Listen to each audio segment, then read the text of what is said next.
Welcome to Real Estate Radio with Damon Gettier.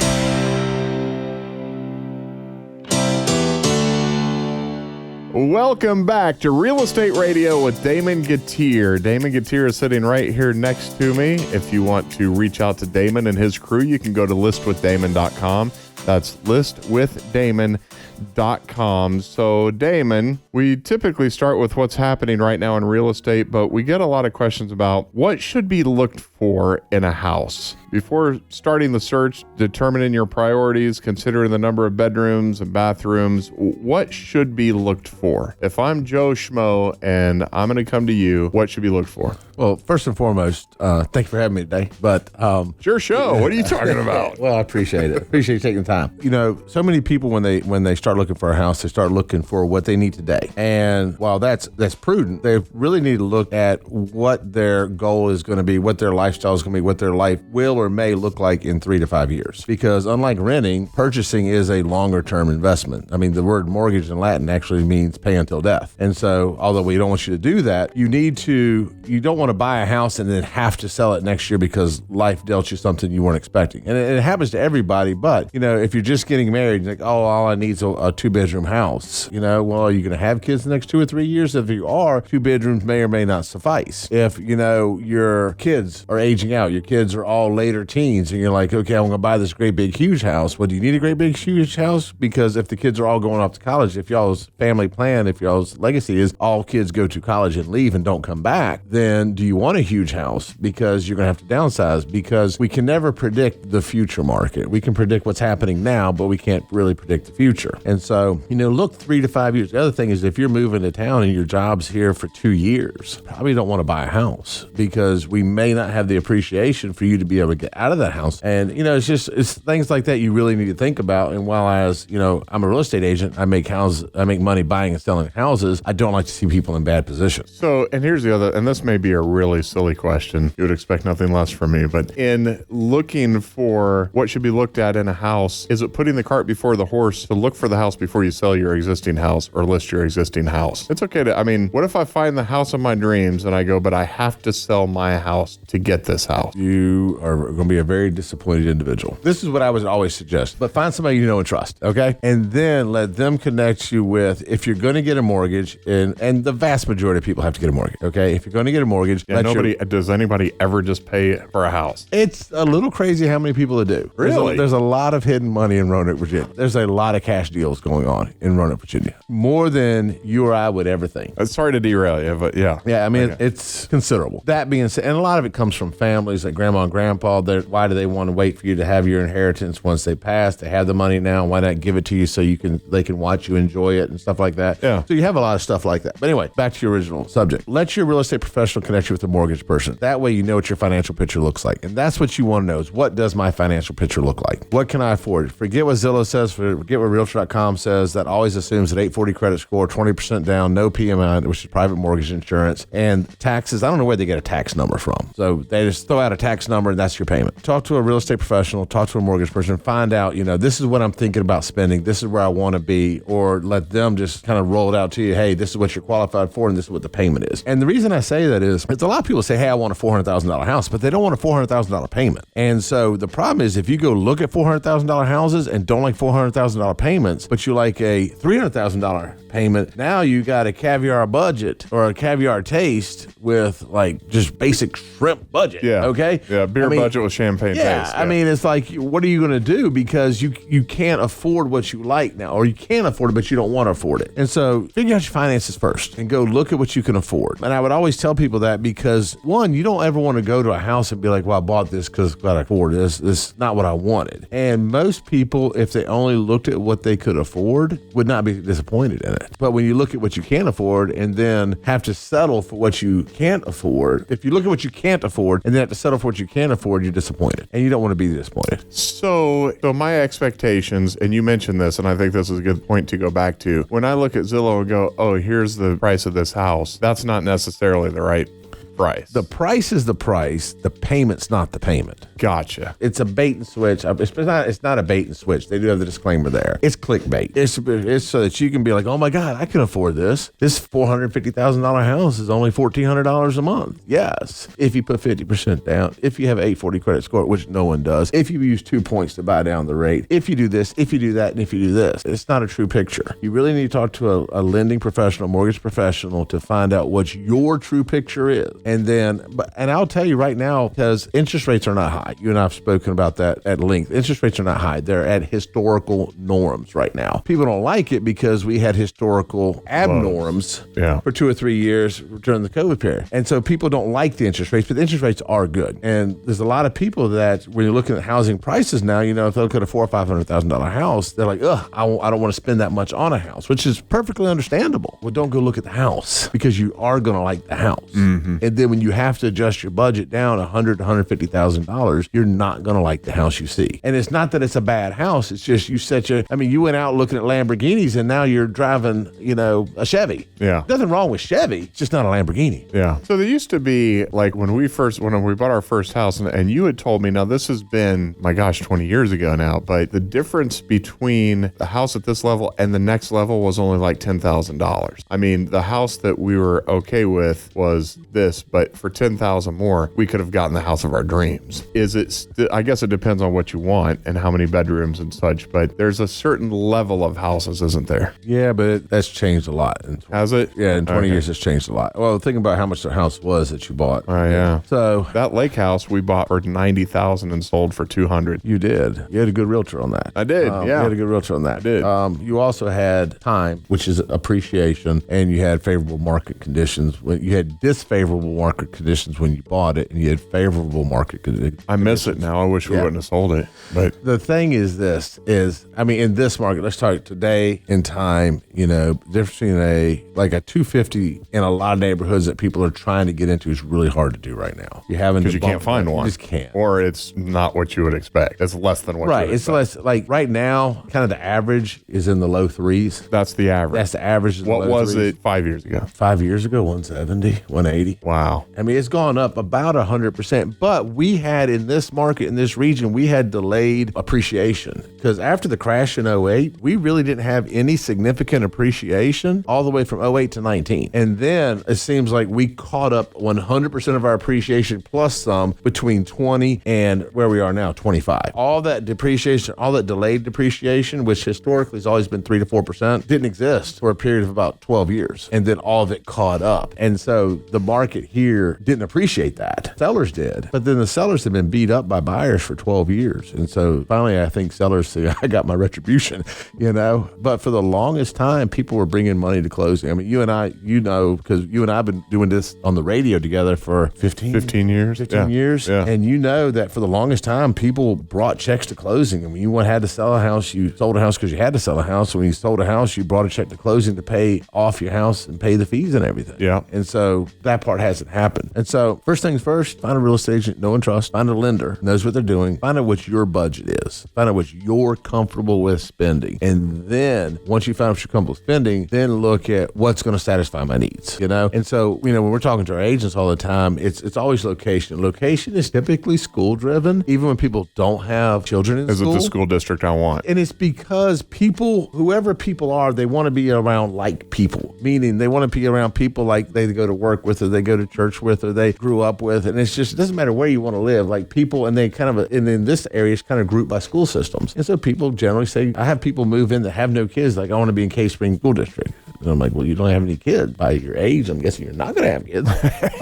Ouch. And it's just, that's who they want to be around. And that's fine, you know. But typically around here, people buy school systems. And it's typically what you hear from anybody is, you know, doesn't matter whether they have children, don't have children, plan on have children, never going to have children. They always ask about certain school districts. Yeah, and I think that's a pretty common thing. It is. Nationwide, it is. And it's just, if you think about it, when they're moving here and they interview with a corporation, and they ask what are the good areas, those corporations, those HR start apartments will say school district. Yeah. Because that's how we, around this market, we assume things is by school district. Just backing up just a quick second, though. If I don't know a lender, obviously I know a real estate agent, Damon Gettier, that's my guy, but I don't know a lender. You'll help me find a lender, right? Yes. Yep. Okay. All right. And look, the only reason I don't ever use a lender, don't ever like say a lender, is because lenders do change over time. You know, I mean, like I have lenders. I have 2 lenders that I absolutely love. They're great. They're insane. You've used one of them before, but I mean, lenders change over time. Yeah. You know, listwithdamon.com is where you reach Damon Gettier and his crew. Listwithdamon.com. That's LIST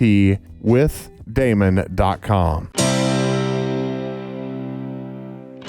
We are live. This is Real Estate Radio with Damon Gettier of Damon Gettier and Associates Realtors, powered by Real. If you hear something that, what are you laughing about? What I'm going to interrupt you for a second because my kid said I wouldn't do it on the radio, but 6'7". What? The whole 6'7" thing, I still haven't figured that out. It's like 6'7". It's like whatever. It's like 6 or 7, whatever. List, if you know what that is, you're smarter than me because I haven't figured it out. Listwithdamon.com is how you reach Damon Gettier and his crew. Listwithdamon.com. So, Damon, the last segment we were talking about what should be looked for in a house before starting your search. But here's the next question. I'm sure you get this a lot. How much house can be afforded? Affordability is a decision between you and your lender, and you might have 2 differing opinions. Meaning the lender thinks you can afford more than you can? Or you think you can afford more than your lender says you can. Gotcha. It can cut both ways. So what they look at is they're going to look at your credit score. They're going to look at your debt to income ratio, like how much you owe against how much you make. And then they're going to look at your asset. And so you can have someone that makes a lot of money, like a lot of money. Debt to income does not look good. And so typically, typical lender wants the house payment less than 33%, 30%, something like that, and total debt less than 43, 50%, somewhere in there. So that means you add in the house payment, car payments. Hang on, let's back that up. What does that mean? What specifically, less than 50% what? Of your income. Of your income. Of your gross income. Gotcha. Which is before taxes, before anything. Okay. Alimony, child support comes out of that number. If you pay it, it can go into that number if you receive it. Got it. Okay? Yeah. So that's the typical ratios. But if you made $30,000 a month, then that ratio doesn't play as much into it. 50% or 30% mortgage doesn't matter as much because you make so much more. Yeah. Okay? But that's the ratios I look at. And then, there's many people that, so I had somebody I know, Christina and I both know this person, and they and their husband just bought brand new cars. I'm like, well, you're not buying a house. And it's because, debt to income ratio. And so while they could afford a house yesterday. Meaning the lender wouldn't give them the money for it. No, because the ratios are out of whack. Yeah. So yesterday they could buy a house the day they can. Huh. And it's just because, and it's a lot of times people have to go sell a car. They have to go sell a car, pay off credit cards, that type of thing because of the ratios. Is that common? Oh, all the time. Is it? Yeah. Huh, okay. So, Brett, I've known you a long time. You are more fiscally responsible than most people. Yeah. I mean, most people pay tomorrow for what they can't remember they did today. Mm-hmm. Meaning they put it on a credit card today. If you look at most people's credit card bill, and if you watch any of the news reports, what we have on credit cards is at the highest rate it's ever been. If you ask most people, go look at your credit card and tell me what you're paying for. They can't tell you what they're paying for. They can't pull something out of their closet, put their hand on something in their house. Nothing tangible. That is on that credit card. It's there somewhere, possibly. You mean in like services and or whatever? Anything. I Yeah. mean, they go to Target 5 times and they have no idea. I mean, like, I know many people that have gone through their closets and pulled stuff off the rack that still has the tags from it, gone and returned it, gotten hundreds or thousands of dollars by stuff they just bought and never ever used. And so, like, credit cards are an issue. Cars are an issue. And it's a big issue because cars have gotten exorbitantly expensive in the last 3 years, 4 years. Yeah. And so... Kind of like houses. And so those payments count against you. If you go to some of the bigger metro areas, the way people afford houses is they don't drive nice cars like we drive. It's a percentage nicer car than, say, someone in Chicago. And it's because in Chicago the housing is so expensive they can't afford to have a really nice car and a nice house or a decent house, and so they forego the nice car so that they can afford housing. Wow. Yeah, I actually know someone who moved from Jersey to here, to Roanoke, Virginia, bought a very nice house, needed to move back, wanted to move back, couldn't move back just because the housing prices prices were so much higher there. It's just crazy. It's just a big difference. So credit card debt, because I've been asked this, and this may be more for like first-time home buyer, but I was asked a question actually once by my son, said, getting a credit card will help boost my credit score, right? I was like, I don't think that's the kind of credit you want. It can, actually. You need 2 trade lines. So you need 2 trade lines to get the ball rolling, and you need them for more than a year. So you need 2 trade lines, and a lot of times it is a credit card. But if you miss a payment on a credit card, doesn't that just wreck you? Yes, but if you miss a payment on the credit card, maybe you shouldn't buy. No, I know. I understand. I'm just saying. So here's the thing, and they've made it a lot easier than when you and I got started. When you and I got started, you got sent a bill, you had to write a check, put it in the mail, and pray it got there in time, pray it didn't get misplaced or anything like that. Nowadays, you can set up all the payments on it. And so what we tell people to do is, if they have no credit at all, and go get a credit card. If you can't get a credit card, get a prepaid credit card. And because you have to have credit lines, you have to have 2 credit lines. And get the prepaid credit line and get the credit card and set it up on auto payment. Just set up on auto payment. And initially, you kind of need to have it set, and you can talk to a lender to get more in depth on this. You don't need to pay it off 100% because you need it to register. But you need to pay off almost everything. Like I wouldn't leave more than like $5 on a bill, because why do you want to pay interest on anything? Yeah, right. It's just wasting money. And so you crazy high interest too. You do need credit. There's ways around it with cell phone bills and stuff like that. But I mean, even to get cell phone, you have to have credit, unless you're going to do a prepaid phone. If you do a prepaid phone, then it didn't really help you anything. And by the way, while we're talking about this and credit scores and everything, and you talked about some people just buying a house, like paying money for a house. And we talked about this the last show last week, but one of the things I think is a misperception is that Damon Gettier only deals in high-end homes. You're the #1 real estate agent for homes sold in Roanoke, Lynchburg, and NRV, meaning homes, not homes in the 300 to 600,000 or 600 to 1.5 million or 1.5 to whatever. You'll sell any home. I mean, even those of us who live check to check, you can sell any home, and you're open to selling any home, right? Yeah, if it can be sold, I want to be your guy. It doesn't matter what it is. It doesn't matter if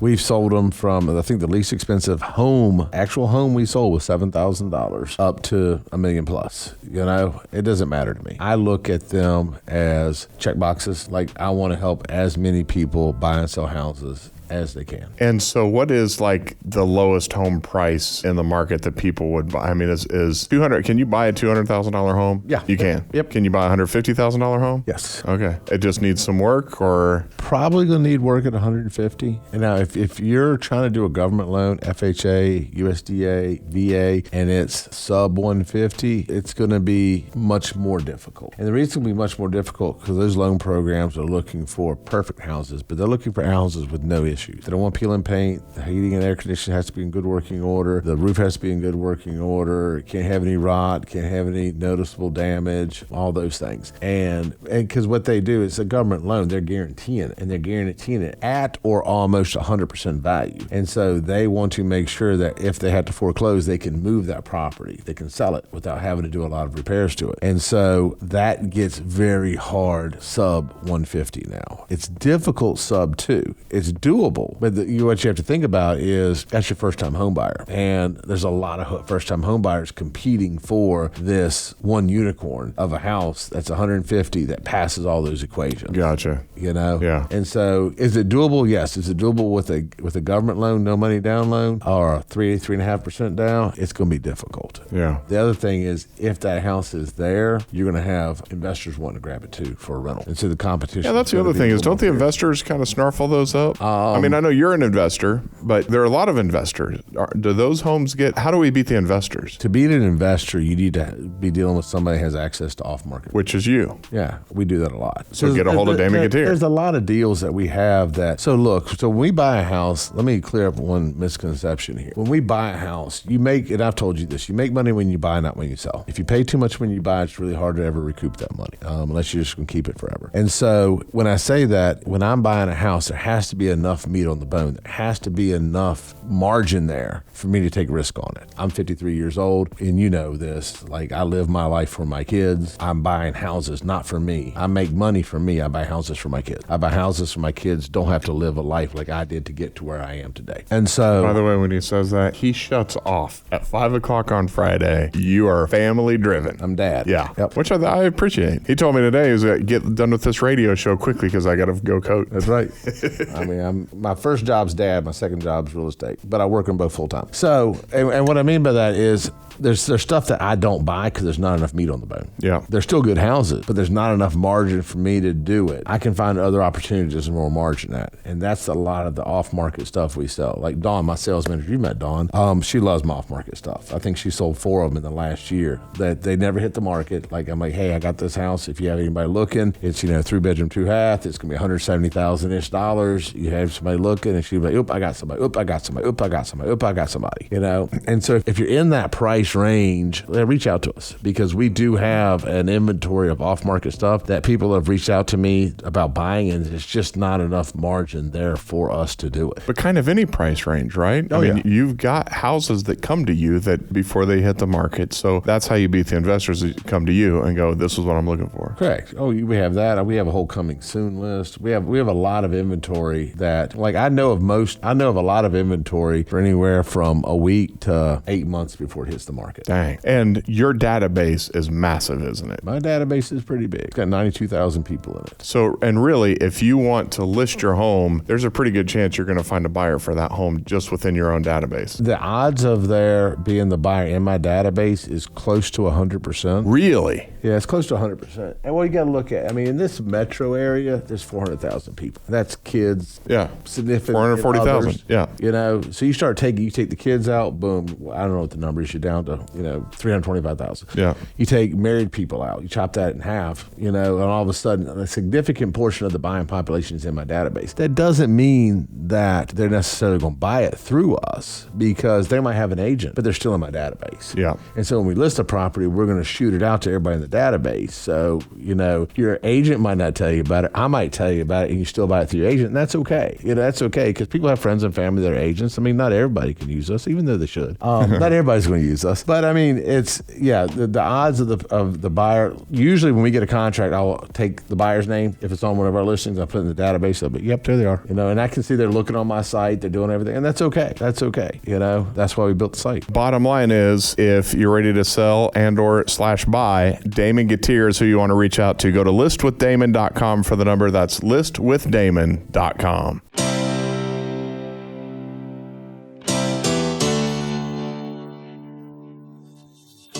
We are back. Welcome to Real Estate Radio with Damon Gettier. I'm Brett Sharp. Damon's sitting right across from me here. Damon Gettier of Damon Gettier and Associates Realtors, powered by Real. If you want to reach out to Damon, you're ready to list your home, go to listwithdamon.com. That's listwithdamon.com. But also, you're buying homes, your cash offers for homes, same website? Same website. All right, listwithdamon.com if you got a home you want to sell. If you're upside down or behind or you inherited a home, pretty much see it all, don't you? Yep. If you don't want to deal with listing your home, if you don't want people in your house. Is that a thing? Are people like, I don't want people going through my house? It's a lot. I mean, listing a house is a process. The same reason people trade cars instead of selling themselves. Yeah. They trade them because they don't want to deal with people. Yeah. They just want, everybody knows you can sell a car for more than you can trade it, but most people trade because they don't want to deal with people. Well, same thing. Just a couple things that I think is cool about Damon, and I'm bragging about him while he's right here, but I don't know any other real estate agent who has a guarantee like this, but will you tell us about your 14-day guarantee? Guarantee to stay in a house in 14 days or we sell it for free. Even in this market, homes are starting to sit. Yeah. So the 14-day guarantee, you take no commission or you'll just make a cash offer. Yep. I like it. So let's talk about closing costs, Damon. How much are they going to be? How much is needed up front? What goes into closing costs? Because I know a lot of people are worried about that. And the other thing is, and I can ask you in spurts here, but when I go on to look at an amortization schedule, because you bought a house for our son and he may buy the house. And so we're trying to give him a realistic figure about what a monthly mortgage payment would look like. When I go online to do an amortization schedule, it doesn't factor in property values and taxes or property taxes and what's the other thing? Insurance. Taxes, insurance, and if you don't put 20% down, you have private mortgage insurance. PMI. Yeah. And PMI, like on FHA loan, PMI does not go away. It used to. It no longer goes away on an FHA loan. So if you get an FHA loan and you owe 1 year left on it, you will still pay private mortgage insurance on FHA. What about a VA loan? VA loan doesn't have it. It has an upfront funding fee. So you pay that fee up front. It's a bulk. It's just added to the cost of the loan. Kind of a closing cost in a way, isn't a closing cost, but it's a kind of a surprise one because you pay $100,000. You're like, oh, I borrowed $100,000. Oh, 100. Nope, you owe probably 100, 300, 4,000 on it. Are people surprised about closing costs? People don't understand closing costs because there's two different things, and we actually did a whole YouTube series on it. You have closing costs and you have cost to close, two different things. Okay, closing costs are itemized, that they're labeled on a contract what closing costs consists of. Which is what? Typically, it's your points. Usually, your points. It's your title insurance. It is your mortgage points, title insurance. It'll be your legal fees, right? The legal fees. I'm trying to think what else. Taxes are not. It depends on the contract. Okay. Taxes sometimes are closing costs and sometimes not. Usually it's your taxes. Your closing costs can be insurance sometimes. Sometimes it's not. Depends on how they're defined on there. Okay. And so what happens is this, and it's unfortunate. So you talk to two different banks, and when you're talking to different lenders and it's competitive, they could be two good people and it's still a race to the bottom, okay? Because they know you're going to pick whoever's cheaper. Yeah. And it's whoever gives them the lowest number. Right. And so, my lenders, we've trained them, look, if you're going to work with us and with our people, you're going to tell them the truth, which is the cost to close. Because my people need to know how much does that check need to be, or if I'm including the offer, how much does my offer need to ask for? Yeah. And I'll never forget, I had a closing, it's been 10, 15 years ago, and I don't even want to say what the guy did for a living, but he should have known better. He worked in finance, and he wouldn't let me advise him. He's using his bank. No, he's using the bank up here. He was moving here from Tennessee. He's using the bank up here, and he just wouldn't listen. And we were sitting at the closing table, and his bank had given him closing costs, and we wrote this closing cost into the contract. And we're sitting there at the closing table, and the closer says, all right, I need a check for this. And he's like, it was $4,000 or $5,000. He's like, what do you mean? He said, like, all my closing costs are in there. And the list, they are, but just not all the cost to close. And there's other fees in there. Surveys often are not included in closing. In the definition of a closing cost, surveys aren't there. Title insurance isn't there. There's two title insurance, one for the lender, one for the borrower. There's two title insurances in there. Insurance premiums might not be in there. And when they collect insurance premiums, they collect 15 months. They collect 3 months to put in an escrow account and then the entire year. So you pay the entire year plus another 3 months. And so all these fees are cost to close. They have to be there at the closing table, but they're not defined as closing costs. And so when you're speaking to a lender, you need to get them to stop speaking lender speak and make them speak you speak. Like, what do I have to have at closing? What number do I have to have? And that's what you need to know. And it's really hard talking to how much am I going to make the check out for? Right. And I was talking to one of my lenders this morning. He's dealing with it right now, where he had somebody that was doing a VA loan, and they went to a competitor, and the competitor was like, I can do 5.5%. And he asked the consumer, he said, so how many points are you paying? Like, what do they charge? I don't know. They just said 5.5. Well, how do you get there? You're buying down the points. There's a way to get there. Yeah. How are you getting there? And right, or you're buying down the points? Buying down the points. Paying more at closing so that you get a lower interest rate. Right, and a point costs 1% of the loan. So if you got this was a $600,000 loan, so 1 point, $6,000. Wow. 2 points, $12,000. Yeah. Like, and so what happens is a lot of these lenders let you go down the rabbit hole. Like, they get you pre-approved, they do this, they charge you for the appraisal, okay, and you're 3 weeks to closing, 2 weeks to closing, and then all of a sudden, here's what you need to bring to closing. Why I got to bring $12,000? Well, because you brought the rate down 2 points. What? You didn't tell me that. Well, you're too far gone. You can't, now at this point, you can't go back to the other lender. And so what do? You either make them adjust their loan, so you're not bringing it, and now you're in line with that other estimate, or you bring the $12,000. Is it common for people to buy down the points? Because isn't the rule of thumb, buy down the points, you better stay in the home longer? Yeah. To make sure that you get your investment back? I'm not a fan of buying down the point unless you know you're going to stay there for more than about 7 years is the break even on buy down. It is? Yeah. But I mean, the thing of it is that I want a lower monthly mortgage. If you got the capital up front, if you got the money up front, if you got the capital up front, then you got the money, pay it anyway. That's true. It's in the bank. That's a good point. I'd rather have the money in the bank where I can do something else with it and make it grow, because even at 7%, you and I've had this argument before, even at 7%, if you had $20,000, let's just say, and your interest rate 6.5%, but it's invested at 8%, you're still making 1.5% more than your interest rate. I get it. You're still winning. I get it.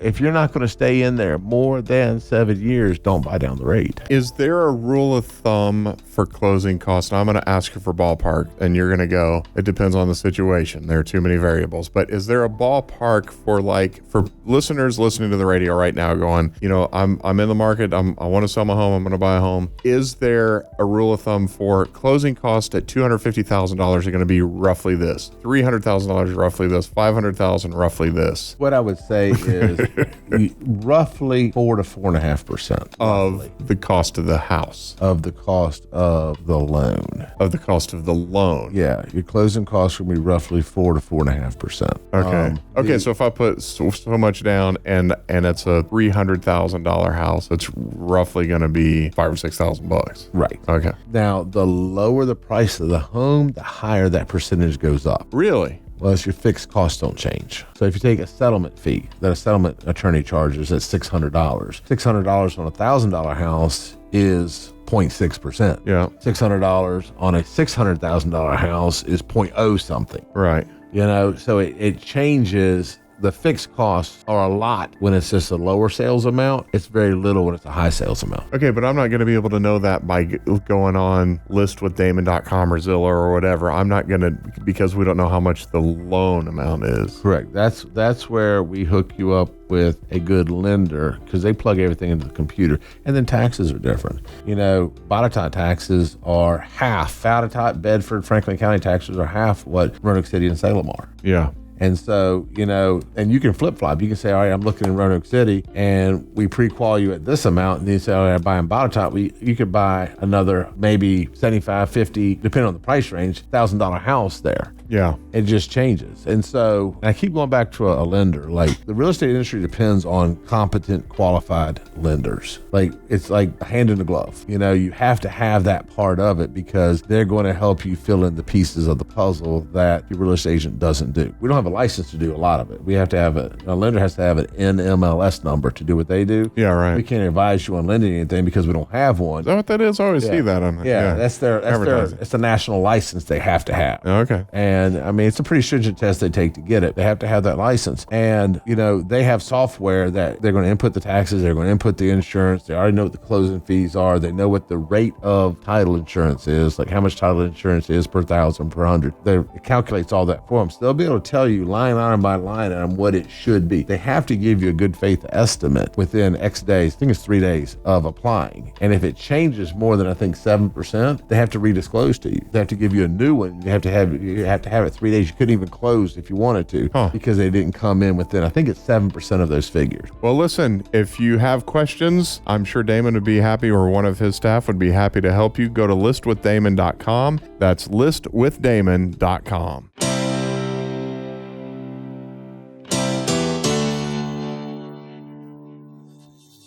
Welcome back to Real Estate Radio with Damon Gettier of Damon Gettier and Associates Realtors, powered by Real. I'm Brett Sharp. Damon's right here with me. If you want to reach out to him or his people, go to listwithdamon.com. That's listwithdamon.com. So Damon, last segment we were talking about closing costs. Let's talk about how much time it takes to buy a house, sell a house, buy a house, because we get a lot of questions about that. How long does it take to sell a house, and what's the process? So that's going to depend on how you sell it. And so if you do the typical real estate way of listing a house, if a call comes in to us today, what we prefer to do, call comes in today, we gather information, we do our research, we meet with the client, figure out what needs to happen with the house. Much like a car, I create everything in cars because it's another big purchase. Most houses need to be detailed, cleaned, freshen up, paint, do the bushes, put in mulch, stuff like that. However long it takes that to happen, and we can help you with people to do that.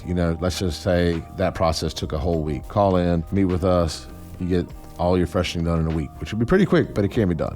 What's a normal month, 2 weeks, 3 weeks? Depends on the house. I know. It depends on people. Okay. It depends on people and the motivation. It takes anywhere from a week to 8 months.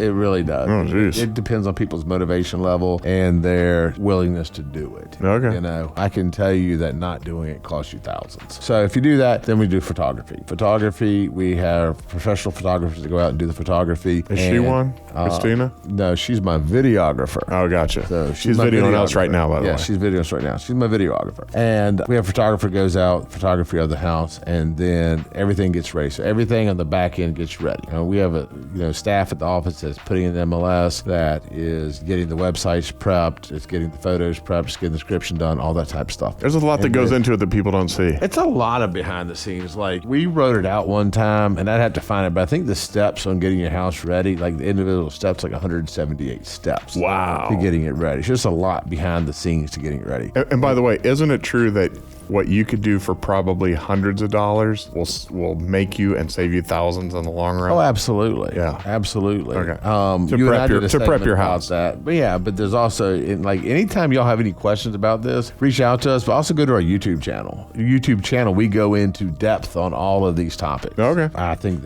last time I checked, I think there's 1,200 videos there. Dang. Yeah. You've been busy. Christina's been busy, and her crew have been busy. But yeah, we got about 1,200 videos there, and it tells you through the entire steps, everything you need to know. We can go and list your house and everything. But for the radio, you meet with us, and then we give you a to-do list at the house. Let's get these things done. Do the photography. We try to go active on a Tuesday. And the reason we try to go active on a Tuesday, that's my goal in life, is go active on a Tuesday. I don't want to go active on a Friday. Okay, I'm really interested as to why. Why? I want serious buyers looking at your house. I don't want everybody that has nothing better to do on a weekend to go in your house, because that can preclude someone that is interested from getting in your house. Okay. I mean, nosy neighbors always want to come and look at your house and everything. And they got a friend that's got a realtor or whatever. And if you're scheduling showing and you're trying to schedule them and a real legit buyer can't get in because there's a nosy nobody getting in, or somebody has nothing better to do but then go look at houses on the weekend, it can preclude a serious buyer. I want a serious buyer. And my job as a realtor and as a listing agent is to get as many steps in your house as I can. I want qualified steps. Same as you. You don't want to leave your house for somebody to come look at it to find out that they were never interested in your house. Yeah, they right. just wanted to see what you did on the inside. Yeah. And so my job is to get as many qualified people in there as I can. Not as many people, but as many qualified people as I can. And I find that if I put it active on Tuesday, I can do that better. And the reason Tuesday and not Monday is Monday, we are not prepared because my staff doesn't work Saturday and Sunday. And so, I need Mondays to make sure we have,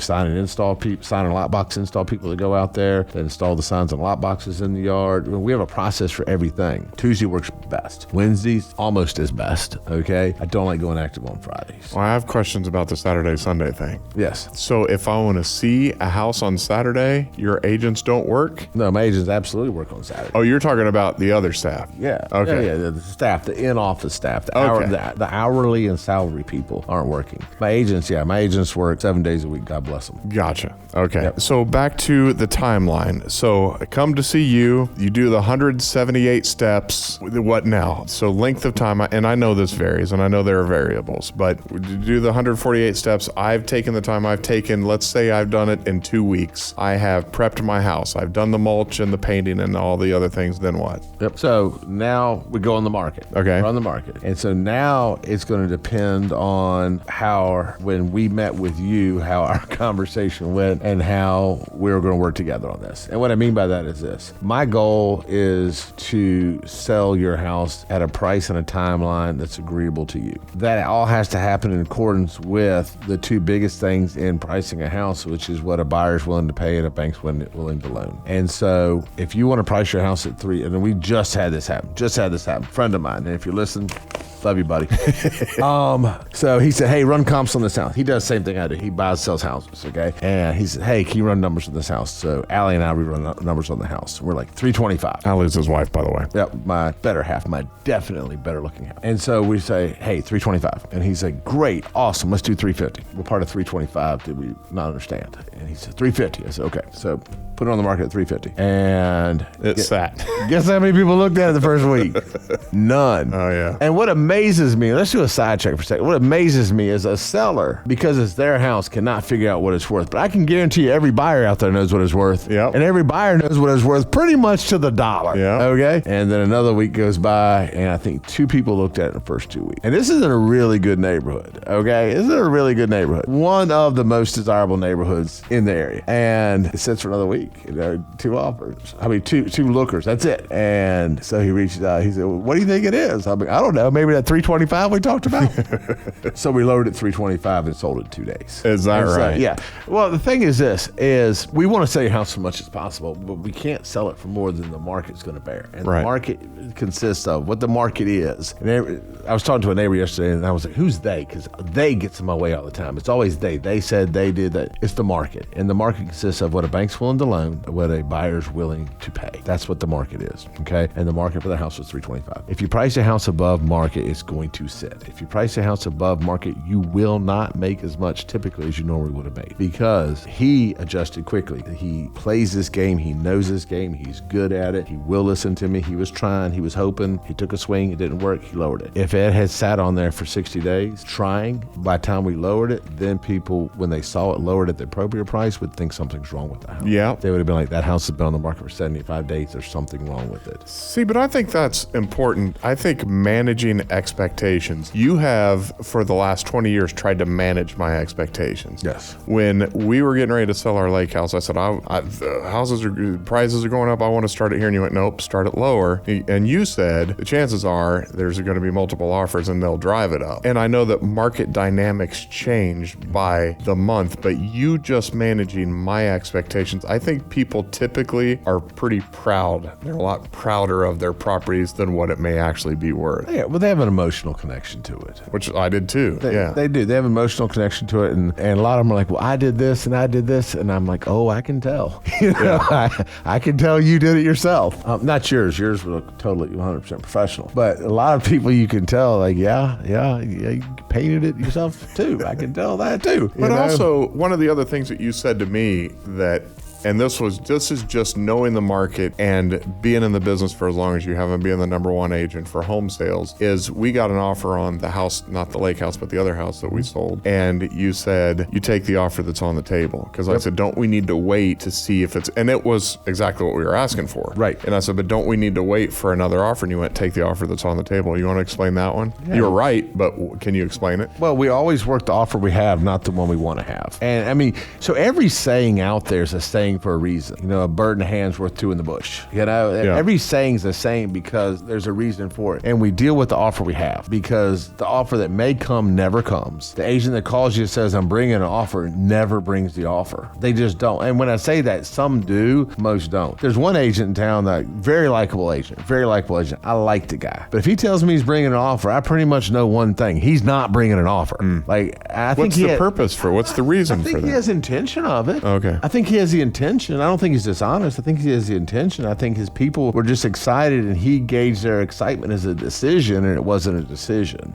And so he thinks they're going to do something. He thinks they want to transact and they don't. If you have a good offer and you sit on it, it goes cold. And what happens is this: everybody has buyer's remorse. Everybody in the world. You have a $300,000 house and offer $300,000, you don't take it. I'm like, well, why didn't you take my money? I gave you what you asked for. You don't want to take my money? Why don't you want to take my money? Yeah. You're waiting for something better. And then I start resenting you as a seller, and then I pull back, and then even if you do accept it, now I'm going to be a jerk because you're a jerk because you didn't take whatever. And just like in your situation, what I told you was you wanted to wait another offer, but you had an offer on another house at the time that had another offer on it. Yeah. And if we had waited, we could have lost the one you had. That's very true. You were bidding against somebody. Yeah. The conversation you and I had was, well, what if I could get more? And my statement to you was, well, what if you lose this house? Yeah. Because you were selling the house you were in because you wanted that house, not a house. You wanted that house. And if you had lost that house out of trying to squeeze an extra $5,000 out of this house, you wouldn't have sold this house then. And by the way, what we bought it for is about half of what it's worth now. Oh my God, yeah. Now we put a lot of work into it. You put work into it, but could you imagine what we could sell that thing for? Oh my gosh, it's unbelievable. And that's the thing, is that you knew what our goals were. You asked me, what's your goal? What is the goal? And at the time, and again, I'm divulging a lot of information, information, but we sold 2 houses to buy 1. Yep. So if it wasn't for you managing my expectations, so that's the only thing I would say to the people listening right now. When you're ready to list your home, you want a realistic view. You'll give them a realistic view, won't you? I will. And it's one of those things, and I'm glad you brought it up, because my job is to, and I think I alluded to it earlier, is to get you what you want as much as you can that the market will bear and hit your goals. Sometimes it's not just money. Sometimes it's situational. Sometimes, you need to sell this to accomplish that. And sometimes you take a hit over here to win over there, and it's my agents all the time, because, I've coached agents around the country before on running successful real estate teams and whatnot. And everybody wants a secret script. And my secret script's been pretty constant for 20 plus years. And that's just tell people the truth. Just tell people the honest, unfiltered truth, and tell them that in a manner, in a way that's not offensive. And people consume that very well. People like to be told the truth. I think it's become a rare commodity now, is just to hear the truth. And so that's what I try to do, is just tell them what the truth is. Soften if you have to soften it, because you don't want to hurt feelings and everything. I mean, if your house is ugly, your house is ugly.